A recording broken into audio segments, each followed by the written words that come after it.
Devaswom പ്ലീഡറായ advocate K P പ്രദീപിനെ നിയമിച്ചത് ചട്ടവിരുദ്ധമായാണെന്ന് മുൻ മന്ത്രി പി രാജീവ്. അഡ്വക്കേറ്റ് ജനറൽ നൽകുന്ന പാനലിൽ നിന്നാണ് നിയമനം നടക്കേണ്ടത്. എന്നാൽ പലരും ഞങ്ങൾക്ക് പേര് നൽകിയെന്ന മുഖ്യമന്ത്രിയുടെ പരാമർശം ചട്ടലംഘനം വ്യക്തമാക്കുന്നതാണ്. മന്ത്രിസഭയിൽ കൂട്ടുത്തരവാദിത്തമില്ലെന്നും പി രാജീവ് ആരോപിച്ചു. പ്ലീഡറുടെ നിയമനം അത് ആ പ്രശ്നം ഉയർന്നു വന്നു, അപ്പം തന്നെ രാജിവെച്ചു. അതോടുകൂടി ആ പ്രശ്നം അവിടെ പരിഹരിക്കപ്പെട്ടു എന്നുള്ളതാണ്. ദേവസ്വത്തിന് വേണ്ടി മാത്രം പ്ലീഡറെ നിയമിച്ചിരുന്നില്ല. ഞങ്ങളുടെ മുമ്പിൽ കുറേ പേരുകൾ വന്നു.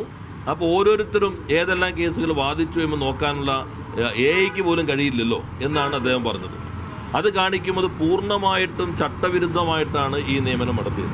പ്രതിയെക്കുറിച്ച് കാര്യങ്ങൾ കൂടി അറിയാവുന്നത് കേസ് വാദിക്കുന്നതിന് സഹായകരമായിരിക്കുമെന്ന് ദേവസ്വം മന്ത്രി പറഞ്ഞു. മുഖ്യമന്ത്രി പറയുന്നത് ദേവസ്വത്തിന് മാത്രമായിട്ട് വക്കീലിനെ ചുമതലപ്പെടുത്തിയിരുന്നില്ല.